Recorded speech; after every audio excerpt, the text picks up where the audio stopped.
राधा माधव कुंज बिहारी जय राधा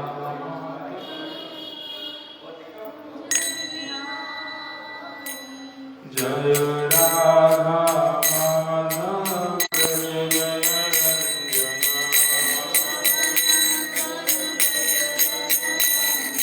यशोदानंदन व्रज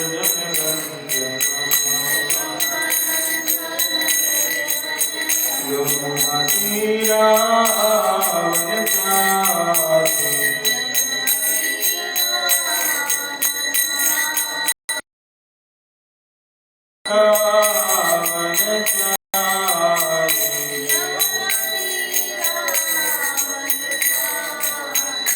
जय राधा माधव कुंज बिहारी जय राधे हरे राम हरे राम राम राम हरे हरे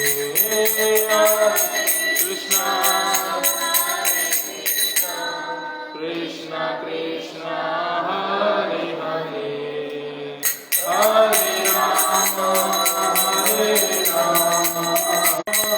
राम राम हरे हरे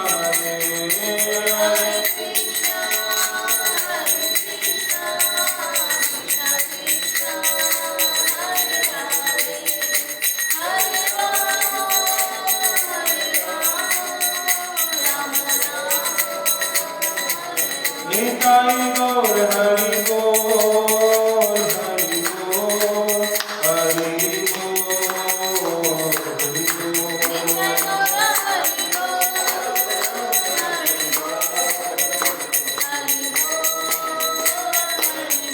जय जय प्रभुपाद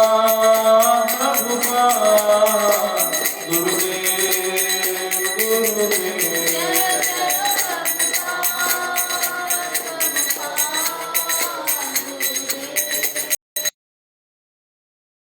गौर प्रेमानंदे गुरु धर्म नाम संकीर्तन की जय हरे कृष्ण महामंत्र की जय ओम अज्ञानतिमिरन्धस्य ज्ञानाञ्जनशलाकया चक्षुरुन्मिलितं येन तस्मै श्रीगुरुवे नमः श्रीचैतन्यमनो श्रीराधाकृष्णपादान् सहगण ललिता श्रीविशाखान्वितांश्च हे कृष्ण करुणा सिन्धु दीनबन्धु जगत्पते गोपेश गोपिका कांत श्री राधा कांत नमस्तुते तप्त कांचन गौरांगी राधे वृंदावनेश्वरी वृषभानुसुते देवी प्रणमामि हरिप्रिय वाञ्छाकल्पतरुभ्यश्च कृपा सिन्धुभ्येव च पतितानां पावनेभ्यो वैष्णवेभ्यो नमो नमः जय श्री कृष्ण चैतन्य प्रभु नित्यानंद श्री अद्वैत गदाधर श्रीवासादि गौर भक्तवृंद हरे कृष्णा कृष्ण कृष्ण हरे हरे हरे राम राम राम हरे हरे हरे कृष्ण कृष्ण कृष्ण हरे हरे हरे राम राम राम हरे हरे हरे कृष्ण कृष्ण कृष्ण हरे हरे हरे राम राम राम हरे हरे।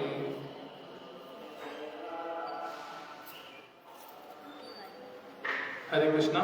तो आप सभी का स्वागत है आज की श्रीमद् भागवतम क्लास में, जिसमें हम चर्चा कर रहे हैं प्रथम स्कंद अध्याय 7 और श्लोक संख्या 4 पर। तो इस अध्याय का शीर्षक है द्रोण पुत्र को दंड। प्रथम श्लोक में श्री शौनक ऋषि ने ये प्रश्न पूछा था कि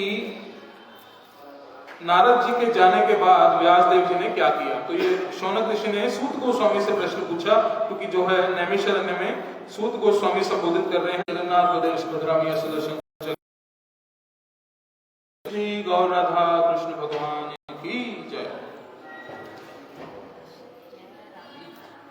तो उसके उत्तर में जो है सूत गोस्वामी बता रहे हैं कि किस प्रकार से व्यासदेव जी अपने शम्याप्रास नामक स्थान मंदिर में आकर करते हैं, और किस प्रकार से हम घर में रहकर करते हैं तो प्रभाव उसका होता है। मंदिर क्या है? एक पावर हाउस है जहां से हमें भगवान की दिव्य शक्ति प्राप्त होती है भक्ति में प्रगति करने के लिए। वही अगर हम उसी के स्थान पर अगर मंदिर ना आकर सारे क्रियाकलाप घर पर करेंगे तो उसकी वाइब्रेशन अलग होगी, लेकिन मंदिर की अलग वाइब्रेशन है। तो ये स्थान का प्रभाव होता है, जिस प्रकार से कहा गया ज्यादा फल मिलता है। तो इस प्रकार से स्थान का महत्व यहाँ पर बताया कि वो सरस्वती नदी के पश्चिमी तट पर बैठकर शम्याप्रास नामक अपने आश्रम में उन्होंने जो है ये सारे कार्यकलाप किए। और यहाँ पर उसके बाद जो है प्रभुपाद जी आश्रम शब्द का अर्थ बता रहे हैं। आश्रम शब्द क्या है? इस प्रकार से 4 आश्रम हैं, ब्रह्मचर्य, गृहस्थ, वानप्रस्थ और संन्यास। इन सभी के पीछे क्या लगता है? आश्रम। आश्रम का अर्थ है आ और श्रम, मतलब आओ और श्रम करो। जो हम भगवान को जानने के लिए, अपनी भक्ति को बढ़ाने के लिए जो श्रम करते हैं उसको आश्रम कहा गया है। इसलिए इन चारों जो गृहस्थ, ब्रह्मचर्य, संन्यास और वानप्रस्थ के पीछे आश्रम लगता है। यानी कि हमारा जो कार्य है वो भगवान को जानना है और भक्ति में वृद्धि करना है। ये हम गृहस्थ में रहकर भी कर सकते हैं, संन्यास में भी यही कार्य होता है, ब्रह्मचर्य में भी यही कार्य होता है और वानप्रस्थ में भी यही कार्य होता है। ये हमने पिछली बार ऐसा समझा। तो इसलिए सबके पीछे क्या लगता है? आश्रम। यानी कि हम ये नहीं कह सकते कि हमने शादी करा ली तो अब हम अपनी मन मर्जी से अपने घर में कार्य करेंगे, नहीं, फिर वो ग्रह मेदी की श्रेणी में आ जाता है। यानी कि मैं और मेरा परिवार, बस मैं इनका ही सोचूं, इनका ही भला करूं, बाकी सब जो है मेरे लिए व्यर्थ है, तो वो है ग्रह मेदी। तो गृहस्थ आश्रम, आश्रम शब्द इसलिए जुड़ा है ताकि हम मिलजुल कर किस प्रकार से भगवान के प्रति कार्यकलाप करने हैं वो हम गृहस्थ में रह करके सीख सकें और कर सकें, इसलिए इसको गृहस्थ आश्रम बोला गया। तो सभी आश्रम जो है भगवान को जानने के लिए हैं, इसलिए सभी के पीछे क्या लगता है? आश्रम लगता है। तो ये सब चीजें हमने समझी। तो यहाँ व्यासदेव जी गृहस्थ है, इसलिए फिर भी उनके जो स्थान का नाम क्या है? आश्रम है, शम्याप्रास आश्रम। तो ये चीजें हमने समझी। उसके अगले श्लोक में, तीसरे श्लोक में हमने क्या समझा कि उस स्थान पर बेरी के वृक्षों के साथ बेरी के वृक्ष उगे हुए थे, जहां पर उन्होंने जल का स्पर्श करने के बाद ध्यान लगाने के लिए बैठ गए। यानी कि व्यासदेव जी ने आचमन किया। जल का स्पर्श करना अर्थात आचमन करना। तो कई बार हम सोचते हैं कि हम गायत्री करें, या फिर जो ब्राह्मण दीक्षित होते हैं उनको लिए गायत्री मंत्र मिलता है, उनको एक गायत्री मिलती है जिसको उनको जपना होता है। तो कुछ लोग ऐसा सोचते हैं कि आचमन का क्या महत्व है, हम तो शुद्ध हैं, हमने स्नान कर रखा है। लेकिन यहाँ पर व्यासदेव जी देखिए बताया गया है, व्यासदेव जी आचमन कर रहे हैं। व्यासदेव जी स्वयं क्या है? भगवान के शक्त्यावेश अवतार, फिर भी वो आचमन कर रहे हैं। तो आचमन की यहाँ पर क्या इंपॉर्टेंस बताई गई। उसके बाद वो ध्यान लगाने के लिए बैठ गए। तो बैठकर ध्यान लगाना, ये भी एक, जैसे हम मंदिर में जाकर जब जप करते हैं तो हमें बैठकर जप करना चाहिए। उसमें कई बार हमें ऐसा लगता है, कई बार टांगे दुखती हैं तो कुछ लोग टांगे खोल कर बैठ जाते हैं, लेकिन फिर जो है उसको जो है, क्योंकि कंसंट्रेशन के लिए यही सबसे प्रमुख चीज बताई गई है कि बैठना। हम खड़े रहकर नहीं कर सकते, हम चल फिर कर नहीं ध्यान लगा सकते, कि उसके लिए बैठना ही पड़ेगा। तो ये श्लोक में इसमें बताया गया है। तो उन्होंने अपने गुरु नारद मुनि जी के जाने के बाद क्या किया? आचमन किया और ध्यान लगाकर बैठ गए। तो ये तीसरे श्लोक में आया। आज हम चौथा श्लोक लेंगे। सबसे पहले श्लोक पढ़ेंगे, भक्ति योगेन मनसी सनिहिते मले अप्रश्यत पुरुषम पूर्णम मायाम च तदपाश्रम। अनुवाद से भी पीछे दोहराएंगे। इस प्रकार उन्होंने भौतिकता में किसी लिप्तता के बिना भक्ति में और अभक्त का भगवान के धाम में कोई स्थान नहीं है, जो भगवान को जान ही नहीं पाया। निराकार ब्रह्म या अंतर्यामी परमात्मा के अपूर्ण ज्ञान से पूर्ण ब्रह्म की अधूरी प्रतीति करके कोई भगवत धाम में प्रवेश नहीं कर सकता। तो यहाँ पर वर्णन आया, प्रभुपाद जी बता रहे हैं, निराकार ब्रह्म या अंतर्यामी परमात्मा के अपूर्ण ज्ञान से। तो ये जो निराकार ब्रह्म का ज्ञान है, इसको प्रभुपाद जी अपूर्ण ज्ञान कह रहे हैं। क्या निराकार ब्रह्म? कि भगवान का कोई आकार नहीं है, भगवान निराकार है, वो एक लाइट है केवल। ऐसी बातें जो करता है उसका ज्ञान क्या है? अपूर्ण है। ये प्रभुपाद जी बता रहे हैं। और उसका भगवत धाम में प्रवेश क्या है? कभी नहीं हो सकता, वो कभी भगवत धाम में प्रवेश नहीं पा सकता। श्री नारद ने श्री व्यासदेव को उपदेश दिया कि वे भगवान तथा उनकी दिव्य लीलाओं के ध्यान में निमग्न हो जाएं। तो ऐसा अपने गुरु के आदेश को पाकर उन्होंने किया। देखिए, वो ध्यान लगाने के लिए बैठ गए आचमन करने के बाद। ये सब उन्होंने क्यों किया? अपने गुरुदेव की आज्ञा से। श्रील व्यासदेव को ब्रह्म तेज नहीं दिखलाई पड़ा, क्योंकि वह ये पूर्ण दृष्टि नहीं है। पूर्ण दृष्टि तो भगवान का व्यक्तित्व है, जिसकी पुष्टि भगवत गीता में हुई है। वासुदेव सर्वमिति। उपनिषदों में भी इस बात की पुष्टि की गई है कि भगवान वासुदेव निर्विशेष ब्रह्म के हिरण्यमेन पात्रेण द्वारा आच्छादित हैं, और जब भगवत कृपा से ये आवरण हटता है तभी भगवान का वास्तविक मुख का दर्शन होता है। अब इस बात को हम समझने का प्रयास करेंगे कि जो व्यासदेव जी हैं उन्हें वो ब्रह्म तेज का दर्शन नहीं हुआ। क्यों? क्योंकि उनकी दृष्टि पूर्ण है। जिनकी दृष्टि अपूर्ण होती है, जो भगवान को निराकार मानते हैं, उनको वो लाइट दिखती है जो कि भगवान का ही एक स्वरूप है, भगवान की ही बॉडी में से, शरीर में से वो निकलती है, और उसको ही वो क्या मान लेते हैं? भगवान मान लेते हैं। इसलिए जो वैष्णव होते हैं वो क्या करते हैं, जिस प्रकार से कई बार गर्मियों में हम देखते हैं कि सूर्य की रोशनी बहुत ज्यादा तेज होती है, ब्राइट एकदम चमक रहा होता है सूर्य, तो हम सूर्य की तरफ देखते हैं तो हमें सूर्य का आकार नहीं दिखता, केवल उसकी रोशनी दिखती है।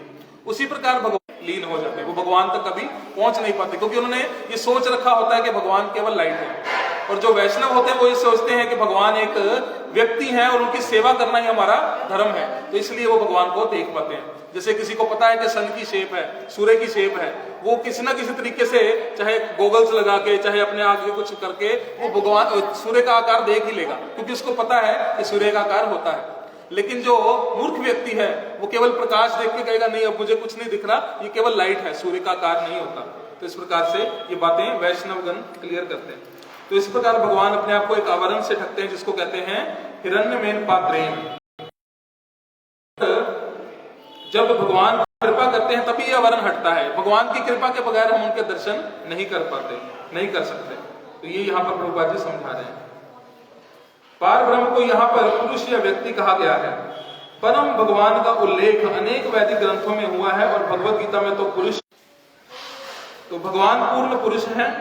परम पुरुष की अनेक शक्तियां होती हैं, जिनमें से अंतरंगा, बहिरंगा तथा तटस्थ शक्तियां विशेष रूप से महत्वपूर्ण हैं। अब यहाँ पर बताया गया कि जो परम पुरुष हैं यानी कि भगवान हैं, उनकी 3 शक्तियां होती हैं, बहिरंगा, अंतरंगा ये और तटस्था शक्ति। बहिरंगा होती है जो भगवान की माया होती है, उसको बहिरंगा शक्ति कहते हैं, जिसके प्रभाव में हम रहते हैं इस भौतिक जगत में। एक होती है अंतरंगा शक्ति। अंतरंगा शक्ति यानी कि श्रीमती राधा रानी। अब अंतरंगा शक्ति को इस तरह भी समझा जा सकता है कि जिस प्रकार चंद्रमा है और उसकी चांदनी है, चांदनी बोलते हैं उसकी रोशनी को, जो बिल्कुल मधुर मधुर उसकी रोशनी होती है रात के समय, उसको उसकी चांदनी बोलते हैं। चंद्रमा और को उसकी चांदनी से अलग नहीं किया जा सकता, जहां चंद्रमा है वहां उसकी चांदनी रहेगी ही रहेगी। तो इसको कहते हैं भगवान की अंतरंगा शक्ति। इसी प्रकार है, जिस प्रकार भगवान चंद्र के समान है, तो उनकी अंदर अंतरंगा शक्ति जो बहिरंगा शक्ति है वो किसके समान हुई? अंधेरे के समान। जो अंधेरा है, जहां पर बिल्कुल लाइट नहीं है, वो है बहिरंगा शक्ति। और जीव है तटस्थ शक्ति। ये हमारी चॉइस होती है, हम रोशनी की तरफ भी जा सकते हैं और अंधकार की तरफ भी। हम तट पर खड़े हैं, यानी कि एक नदी है, इसलिए हमें इस जीव को कहा गया। तो ये तीनों ही बड़ी महत्वपूर्ण है, प्रभुपाद जी बता रहे हैं। यहाँ पर बहिरंगा शक्ति का वर्णन हुआ है, जैसा कि उसके कार्यकलापों में वर्णनों से स्पष्ट हो जाएगा। अंतरंगा शक्ति परम पुरुष के साथ उसी प्रकार बनी रहती है जिस प्रकार चांद के साथ चांदनी रहती है। तो ये हमने अभी क्लियर किया। बहिरंगा शक्ति की तुलना अंधकार से की गई है, क्योंकि ये जीवों को अज्ञान के अंधकार में रखती है। तो ये जो बहिरंगा शक्ति है, ये हमें हमेशा क्या रखती है? अंधकार में रखती है, ताकि हम भगवान के पास जा ही ना पाए। तो हम इससे लड़ नहीं सकते। कुछ लोग कहते हैं ना, हम माया से लड़ेंगे या फाइट करेंगे माया से। तो माया से कोई लड़ नहीं सकता, क्योंकि माया अंधकार है। अब देखिए, किसी को अंधकार में खड़ा कर दिया जाए तलवार के साथ और कहो अंधकार से लड़ो, तो वो कहां तलवार मारेगा? चारों तरफ तो अंधकार है। अगर घुमाता भी जाएगा तो अंधकार को कोई फर्क नहीं पड़ने वाला। तो इसलिए हमें माया से लड़ना नहीं है, हमें केवल भगवान की जो अंतरंगा शक्ति है उसके पास जाना है, उसकी शरण में जाना है। तो बहिरंगा शक्ति अपने आप हमसे जो है दूर चली जाती जाएगी। इस प्रकार से ये भगवान के पास आने का मंत्र है। ज्ञान में रखती है। अपाश्रय शब्द का अर्थ है सूचक, अपाश्रम शब्द इस बात का सूचक है, ये शक्ति पूर्ण रूप से भगवान के वश में होती है। तो अपाश्रयम का अर्थ है कि भगवान के वश में है ये शक्ति। कौन सी? माया। ये भगवान के वश में रहती, उसको तुम जो है अपनी जंगल में जकड़ के रखो। तो इस प्रकार से माया जो है उसको, जीव को छूटने नहीं देती। लेकिन जैसे ही जीव भक्ति करता है, भगवान की शरण में जाता है, तो माया अपने आप वो जंजीरें जो है काटना शुरू कर देती है, उसको छोड़ देती है।